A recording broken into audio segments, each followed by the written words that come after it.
Hi, I'm Jack Draper. Shout out to QualityShot Tennis. Hey guys, and welcome back to the channel. It's another contender profile for Roland Garros 2023. This time it's for the women's world number one, Iga Swiatek, the defending champion.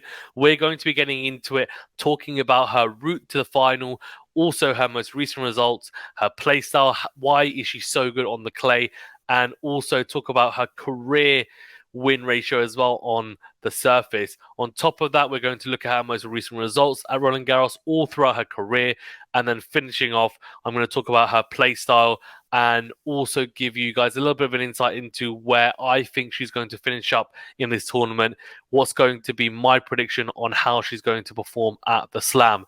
Before we get into it though, remember that like button, do subscribe if you are new, and do leave a rating or review if you're listening on a podcast platform. Okay, let's get into it. So Iga Swiatek has a pretty tough draw, in all honesty. It's actually a very tough draw. But because her name's Iga Swiatek and she's a defending champion, you could argue that it's probably not as tough for her as it will be for others, just because she's so good on the surface. So she's got Buxa in round one, a pretty straightforward one for me. Round two, most likely Claire Liu. Round three, Buzkova, 31 seed, or 31st seed, sorry, even in round three, which is very early to get a seed. Krejcikova in round four, number 13 seed, and also Roland Garros champion in 2021. Has also beaten Swiatek the last two times they've met. It has been on hard court, but still, that's a pretty significant couple of matches to talk about. Coco Gauff, the finalist from last year who comprehensively lost to Swiatek, she is her projected quarterfinal, although I very much doubt she's going to make it that far in my opinion, given her current form.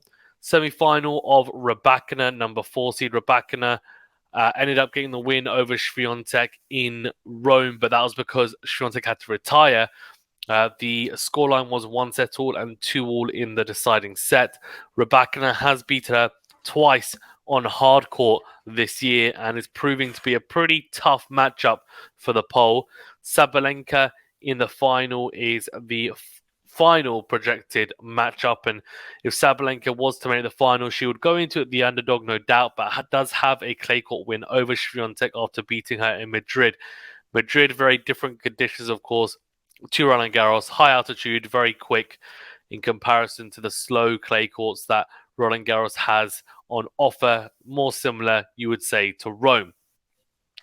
So yeah, a very tough route, but as always, it's a projected route. So Buzkova could easily lose early, same with Krejcikova, Coco Gauff, Rybakina, Sabalenka. It could look very, very different as the tournament rolls on. So we'll see how she gets on, but on paper, a very tough projected draw to the title.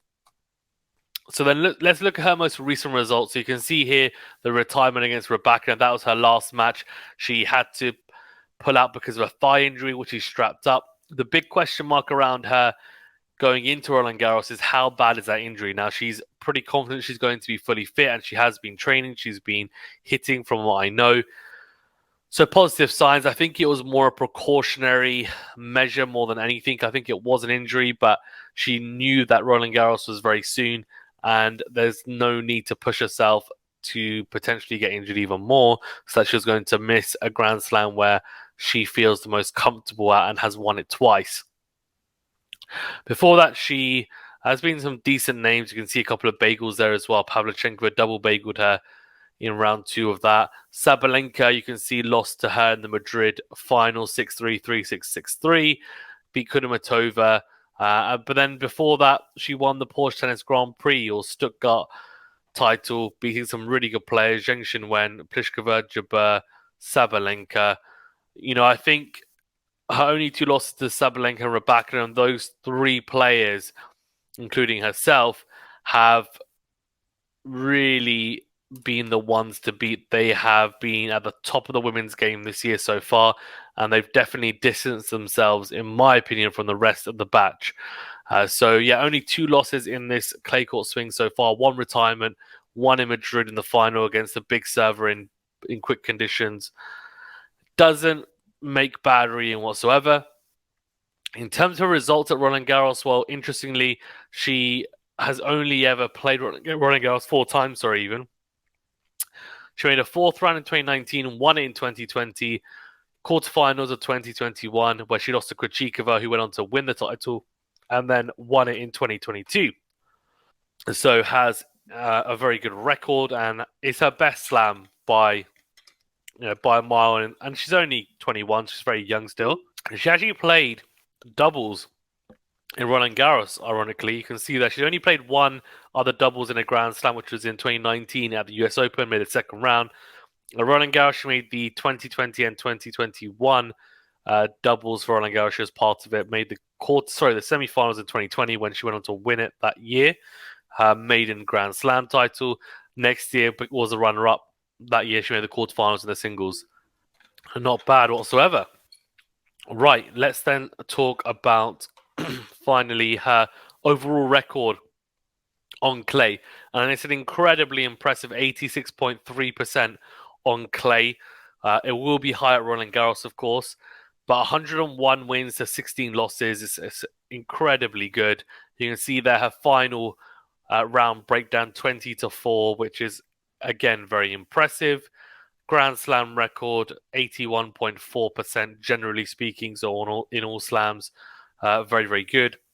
And interestingly, though, you can see there on the screen, when she's faced the world number one, she's lost both times. Now, that's that's an interesting stat, you could say, but actually doesn't matter in this case because she is the world number one. Against the top five, though, she has 8 wins, 8 losses. So interesting little stat there as well to just bear in mind. But these stats, the tournament level breakdown and opponent rank breakdown, round breakdown, of course, as well, they cater in not just the clay tournaments, but all the other surfaces, so hard court, grass court, etc. So yeah, look, really, really good stats, 86.3%, and she is definitely the best player on clay in the WTA Tour, in my opinion. She is just a level above, no doubt, in my opinion. So what makes her so good on the clay? And then we can talk about where I think she's going to potentially finish up in this year's Slam, and where I think she should be ending up, whether she should be winning it or only making a semi-final or whatever else. Okay, so what makes her so good on the clay is a few things. Number one, I think, which is really important, is her movement. Her movement is incredible. She moves incredibly well on the clay. She feels very at home, you can tell. Her sliding is phenomenal. Her flexibility is Djokovic-esque. And the way that she is able to defend on the clay is incredibly good. She times her slides very well. Clearly is comfortable moving on the red dirt. And, it makes a massive, massive difference because I do feel like she doesn't have to second guess herself. It's very instinctive and it definitely helps her in defensive situations, but also in attacking situations. She's able to flip the script quite quickly in rallies. I feel like her movement has a big factor in that. It is a big factor in that. It really is. That's the first thing to talk about. Second thing is her topspin. So the amount of topspin she exerts onto her ground strokes is pretty phenomenal, and I'm not sure if there's any other girls on tour who hit the ball with more topspin and penetration through the court combined. She's able to hit with a lot of topspin and really utilize this slow clay court surface to its fullest. She makes sure that she gets the purchase out of it, drags people out with high topspin ground strokes, and they find it very, very difficult. She hits with great depth as well. And on her forehand side, it's a real weapon. It really is on this surface. She's able to hit it in different ways, which gives her a massive advantage, of course, as well. And her backhand is extremely reliable as well. She's also arguably one of the best returners on tour, and on a surface where returning is to be a good returner and to be able to open up and execute clinically break point opportunities, it is only an advantage. serving wise, she has some areas to improve on serve, but one thing she does have is a fantastic kick serve, which is again perfect for this surface. It really is. The kick serve is perfect for this surface. We see a lot of players utilize that for the first serve as well, especially from the ad side to the backhand. And her general, that there is a slight weakness on serve for her, but it's masked, I think, big time by the surface in the sense that you don't get a lot of free points on serve, at least free early points on serve, whether it be unreturnable serves, whether it be aces, for example, because the surface is a lot slower. It just means returners have more time.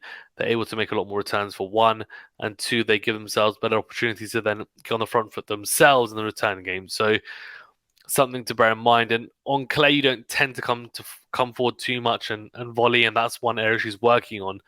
But she's also been developing a good drop shot, which is, in my opinion, a very good tool to utilize. And I'm looking forward to seeing that more in action as well at this Roland Garros tournament. But yeah, she just has this X factor. I think Iga Swiatek, and not just on clay, but in general, I think she is a fantastic player, and she's the type of player who people should really respect and potentially even fear because she's that good a player. I think. No doubt. But looking forward to seeing how she gets on. She's got a very tough draw, as I said. I think Rybakina, Sabalenka, she faces them back to back. That's going to be extremely difficult, no doubt. But I would say for Iga Swiatek, there is. I actually picked her to win in my WTA draw preview prediction video. Do go and check that out. It's a fun video. Definitely worth watching. I think she's going to win it, because I don't think that route that we saw on screen is going to be the route that actually happens. There are going to be upsets, especially to someone like, for example, Coco Gauff. And I have a feeling that if she gets past Krejcikova, she probably goes on to win it. Because I actually think Krejcikova could be the hardest match that she can potentially have at Roland Garros, given that she's also a champion herself at this slam. But I can see Iga winning 3. Let me know your thoughts in the comment section below where you think she's going to end up at this Roland Garros, and also if you think there's anything I've missed in terms of her ability on clay or statistically even. Sorry, let me know. Very interested to hear your thoughts as always. But yes, I mean, she is and could potentially end up being the queen of clay if she continues to win at this rate. Thank you very much, guys. Stay safe and well. We'll see you.